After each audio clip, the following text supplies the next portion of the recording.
Шибіргі 3 ноябрьді субботада шылық күн тұрып, республикадағы шоларды хархай алған. Аның қара соқтал келгенде аяғы бол чөріпскен. Транспорт чөрізіне қорғыс болбас үшін сахандық шоларға құм шай алған. Бұл күн қара ұлық шел көдірілген сықстанды, Хакасияда ол санды асқысты аймақ сайылар сығысқанар.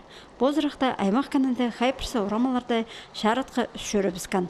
Сахандық ал шөбіндер шұтықшылар үзігі шоқ сығдыры тұқанар. Энергетиктер ол сағыбан керектеріні ұлық тұсты түзідерге шапсынғанар. Аныңда басқа сетексіністер сығысқанар. Самая сложная обстановка была по улице Победы. Ол суббота до воскресенья до Иргича странда бірде напряжение жоқ болған. И уличное освещение тоже біз только мен қазір шил түсіп барғанда понедельникті прай итіліп салған. И прай ходи адапшаны шуноларда защиталар сработали, олар прай отключились. И только Победа данда был барған, что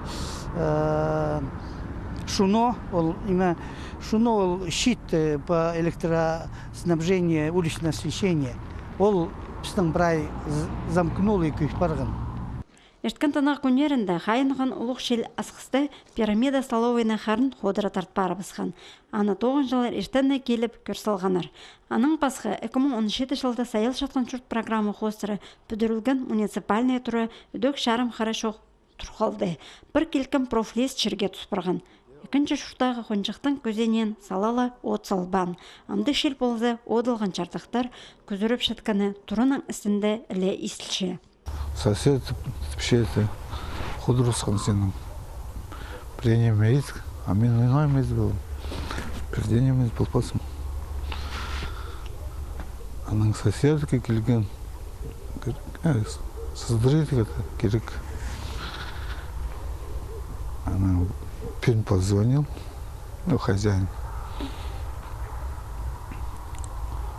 Она келген, смотрели. Суббота, хара, шибіргі 4 числода. Улық шел болған на территории муниципального образования, Аскизский сельсовет.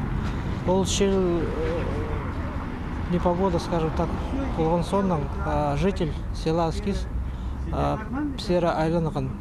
Аның тұрызында крыша и металлочерепицаның болғанда прай шилдің вырвала.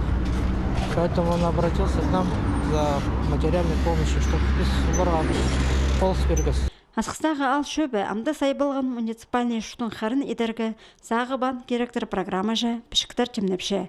Аны түзедергі ақшы перілді, анда да ол тұрын ақыры қатып нажалып барар.